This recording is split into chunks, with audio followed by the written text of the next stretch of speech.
नमस्कार साथियों। आज फिर से हमारा संविधान का सीरीज जो चल रहा था, तो आज भाग 9 है, पंचायतें। अनुच्छेद 243 से अनुच्छेद 243 ओ तक। चलिए शुरू करते हैं। अनुच्छेद 243 परिभाषाएं। अनुच्छेद 243 ए ग्राम सभा, 243 बी ग्राम पंचायतों का गठन, सी पंचायतों का संरचना, डी स्थानों का आरक्षण, ई पंचायतों की अवधि, एफ सदस्यता के लिए योग्यता, जी पंचायतों की शक्तियां, प्राधिकार तथा उत्तरदायित्व, एच पंचायतों द्वारा करारोपण की शक्तियां और उनकी निधियां, आई वित्तीय स्थिति के पुनर्विलोकन के लिए वित्तीय आयोग की स्थापना, जे पंचायतों का लेखा परीक्षण, के पंचायतों के निर्वाचन, एल संघ राज्य क्षेत्र पर परिवर्तन, एम कतिपय क्षेत्रों में इस भाग का लागू न होना, एन विद्यमान विधियों और पंचायतों की निरंतरता, ओ निर्वाचकीय मामलों में न्यायालय के हस्तक्षेप का वर्णन। अगला है भाग 9 ए नगर पालिकाएं, जो अनुच्छेद 243 पी से अनुच्छेद 243 जेड जी तक है। अनुच्छेद 243 पी में परिभाषाएं हैं नगर पालिका का।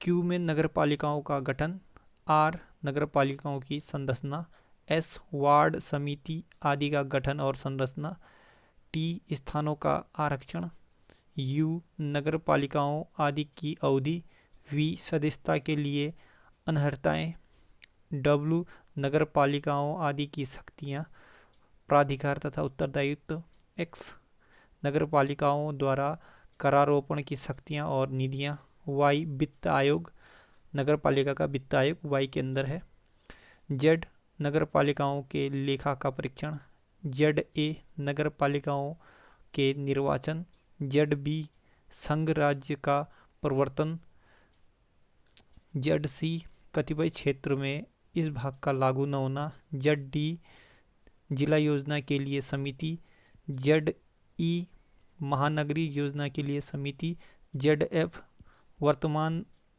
विधियों तथा नगर पालिकाओं की निरंतरता, जेड जी निर्वाचकीय मामलों में न्यायालय के हस्तक्षेप।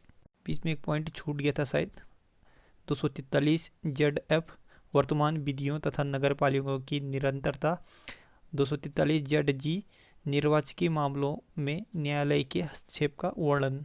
तो ये थे पंचायतों और नगर पालिका के बारे में कुछ महत्वपूर्ण तथ्य जो एग्जाम के दृष्टि से बहुत महत्वपूर्ण है। भाग 10 अनुसूचित और जनजाति क्षेत्र, अनुच्छेद 244 से 244 ए। अनुच्छेद 244 में अनुसूचित क्षेत्रों और अनुसूचित जनजाति क्षेत्रों का प्रशासन। अनुच्छेद सूची 244 ए में असम के कुछ जनजातीय क्षेत्र को एक स्वशासीय राज्य बनाना और उसके लिए स्थानीय विधानमंडल तथा मंत्री परिषद या दोनों का सृजन करना। अगला है भाग 11 संघ और राज्य के बीच संबंध, अनुच्छेद 245 से 263 तक। अध्याय 1 में विधायी संबंध है, विधायी शक्तियों का विवरण है। अनुच्छेद 245 संसद द्वारा और राज्य के विधानमंडलों द्वारा बनाई गई विधियों का विस्तार। अनुच्छेद 246 संसद द्वारा और राज्य के विधानमंडलों द्वारा बनाई गई विधियों की विषय वस्तु। अनुच्छेद 247 कुछ अतिरिक्त न्यायालयों की स्थापना का उपबंध करने की संसद की शक्ति। अनुच्छेद 248 अवशिष्ट विधायी शक्तियाँ। अनुच्छेद 249 राज्य सूची में किसी विषय के संबंध में राष्ट्रीय हित में विधि बनाने की संसद की शक्ति। अनुच्छेद 250 यदि आपात की उद्घोषणा प्रवर्तन में हो तो राज्य सूची के विषय के संबंध में विधि बनाने की संसद की शक्ति। अनुच्छेद 251 संसद द्वारा अनुच्छेद 249 और अनुच्छेद 250 के अधीन बनाई गई विधियों और राज्य के विधानमंडलों द्वारा बनाई गई विधियों में असंगति। अनुच्छेद 252 दो या अधिक राज्यों के लिए उनकी सहमति से विधि बनाने की संसद की शक्ति और ऐसी विधि का किसी अन्य राज्य द्वारा अंगीकृत किया जाना। अनुच्छेद 253 अंतर्राष्ट्रीय करारों को प्रभावी करने के लिए विधान। अनुच्छेद 254 संसद द्वारा बनाई गई विधियों और राज्य के विधानमंडलों द्वारा बनाई गई विधियों में असंगति। अनुच्छेद 255 सिफारिशों और पूर्व मंजूरी के बारे में अपेक्षाओं को केवल प्रक्रिया के विषय मानना। अध्याय 2 प्रशासनिक संबंध साधारणतः अनुच्छेद 256 से 261 तक। अनुच्छेद 256 में राज्य की और संघ की बाध्यता, राज्यों की और संघ की बाध्यता। अनुच्छेद 257 कुछ दशाओं में राज्य पर संघ का नियंत्रण। अनुच्छेद 258 में कुछ दशाओं में राज्य को शक्ति प्रदान करने आदि संघ की शक्ति। अनुच्छेद 260 भारत के बाहर से राज्य क्षेत्र के संबंध में संघ की अधिकारिता। अनुच्छेद 261 सार्वजनिक कार्य अभिलेख और न्यायिक कार्यवाहियाँ। जल संबंधी विवाद अनुच्छेद 262 में है। अनुच्छेद 262 अंतर्राज्यिक नदियाँ या नदी दोनों के जल संबंधी विवादों का न्यायीकरण, राज्यों के बीच समन्वय। अनुच्छेद 263 अनुच्छेद 263 में अंतर्राज्यीय परिषद के संबंध में उपबंध है। भाग 12 वित्त संपत्ति संविदाएं और वाद। अनुच्छेद 264 से 300A तक। अध्याय 1 वित्त साधारणतः अनुच्छेद 264 से 267 तक। अनुच्छेद 264 निर्वाचन। अनुच्छेद 265 विधि के प्राधिकार के बिना करों का अधिरोपण किया जाना। अनुच्छेद 266 भारत और राज्य की संचित निधियां और लोकलेखें। अनुच्छेद 267 आकस्मिक निधि, आकस्मिकता निधि।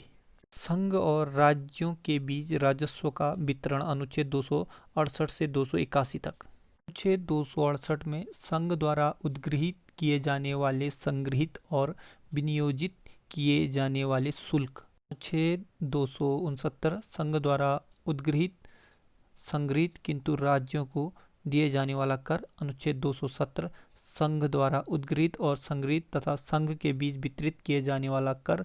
अनुच्छेद 271 कुछ शुल्कों और करों पर संघ के प्रयोजनों के लिए अधिभार। अनुच्छेद 272 कर जो संघ द्वारा उद्गृहित किए जाने संघ और राज्य के बीच वितरित किए जा सकेंगे। अनुच्छेद 273 जूट पर और जूट उत्पादों पर निर्यात शुल्क के स्थान पर अनुदान।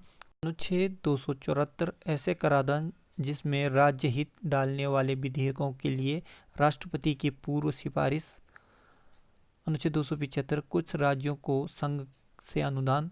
अनुच्छेद 276 वृत्तियों, व्यापारों, आजीविकाओं और नियोजनों पर कर। अनुच्छेद 277 व्यावृत्ति। अनुच्छेद 279 शुद्ध आगमन आदि की गणना। अनुच्छेद 280 वित्त आयोग। अनुच्छेद 281 वित्त आयोग की सिफारिशें। प्रकीर्णन वित्तीय उपबंध। अनुच्छेद 282 से 291A। अनुच्छेद 282 संघ या राज्य द्वारा अपने राजस्व के लिए किए जाने वाला व्यय। अनुच्छेद 283 संचित निधियों, आकस्मिकताओं निधियों और लोकलेखों में जमा धनराशि की अभिरक्षा आदि। अनुच्छेद 284 लोक सेवकों और न्यायालयों द्वारा प्राप्त वादकर्ताओं की जमा राशियां और अन्य धनराशियों की अभिरक्षा। अनुच्छेद 285 संघ की संपत्ति को राज्य के करों से छूट। अनुच्छेद 286 माल के क्रय या विक्रय पर कर के बारे में निर्बंध। अनुच्छेद 287 विद्युत पर करों से छूट।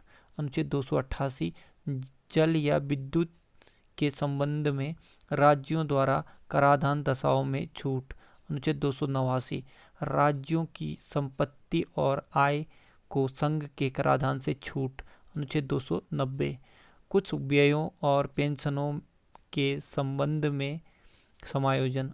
अनुच्छेद 290A कुछ देवस्वम निधियों को वार्षिक संदाय। संदाय का अर्थ होता है सुविधा देना या अनुदान देना।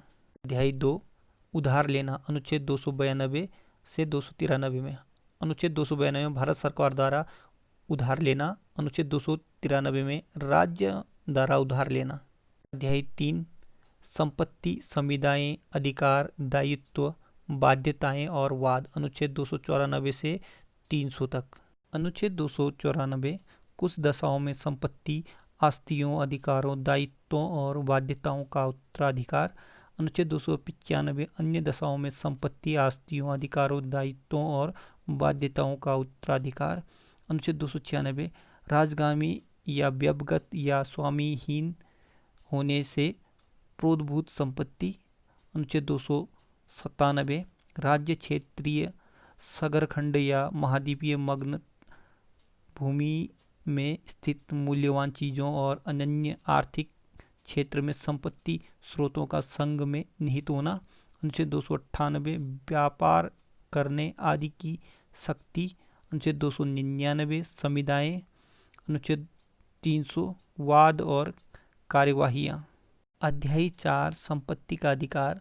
अनुच्छेद 300A संपत्ति को कानूनी अधिकार बनाया गया 44वां संवैधानिक संशोधन के तहत। अनुच्छेद 300A विधि के प्राधिकार के बिना व्यक्तियों को संपत्ति से वंचित नहीं किया जाना, यह एक कानूनी अधिकार है।